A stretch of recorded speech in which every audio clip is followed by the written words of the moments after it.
Sepasang suami istri yang memutuskan bercerai karena merasa tidak cocok lagi, namun diberi kesempatan selama 30 hari oleh pengadilan untuk memutuskan. Tapi ketika pulang mereka mengalami kecelakaan parah yang membuat keduanya lupa ingatan. Bahkan mereka berdua tidak ingat pernah menikah sebelumnya. Awalnya Nara akan menikah dengan kekasih barunya. Jung Yeol sendiri galau berat setelah tahu bahwa Nara akan menikah dengan orang lain setelah putus dengannya. Jung Yeol yang mabuk bertekad akan ke pernikahan Nara dan menculik gadis itu. Tapi tiba-tiba ketika pintu dibuka, Jung Yeol kaget Nara sudah ada di depan pintu menggunakan gaun pengantinnya. Nara kabur dari pernikahannya karena masih mencintai Jung Yeol dan memberi lelaki ini kesempatan kedua. Jung Yeol pun menemui ibu Nara. Nara memang anak dari keluarga kaya raya. Mengira ibunya akan marah dengannya, ternyata ibu Nara malah memberinya apartemen untuk mereka dan uang saku untuk menghidupi kehidupan awal mereka sebelum Jung Yeol mendapat pekerjaan. Tapi berbeda dengan ayah Nara yang adalah seorang jenderal, hidup dan mati Jung Yeol dipertaruhkan di sini. Karena ayah Nara begitu tidak senang dengan Jung Yeol, namun Jung Yeol tetap berusaha sampai tiba-tiba Nara berkata ia jauh lebih mencintai Jung Yeol daripada ayahnya. Ayahnya kaget kemudian masuk ke rumah. Pria ini marah sekali mendapati ada seorang pria pengangguran yang ingin menikahi putrinya sampai akan menembak pemuda ini. Tapi pada akhirnya kedua sejoli ini menikah juga dengan cara sederhana dan mengundang orang-orang terdekat saja. Ternyata kehidupan pernikahan tidak semudah itu. Setelah lama mereka menikah,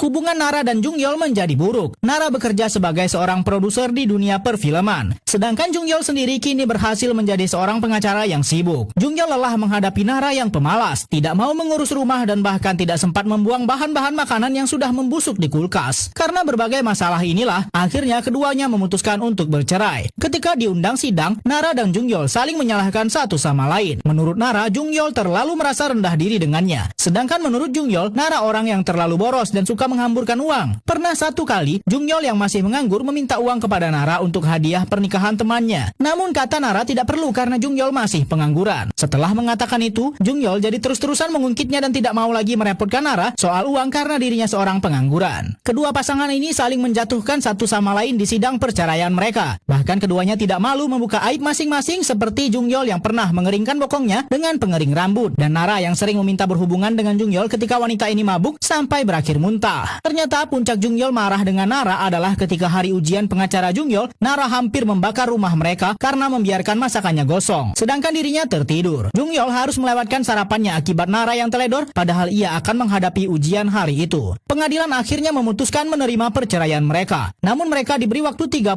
hari untuk masa pertimbangan. Tentu saja Nara dan Jung Yeol merasa lega akhirnya akan berpisah. Bahkan Jung Yeol sampai membuat pengingat alarm di kalendernya sampai 30 hari ke depan. Keduanya kemudian pulang bersama, tapi ketika keduanya bertengkar lagi di mobil, sebuah truk melaju menabrak mereka berdua. Kecelakaan tersebut begitu parah. Lama mereka pingsan. Akhirnya keduanya pun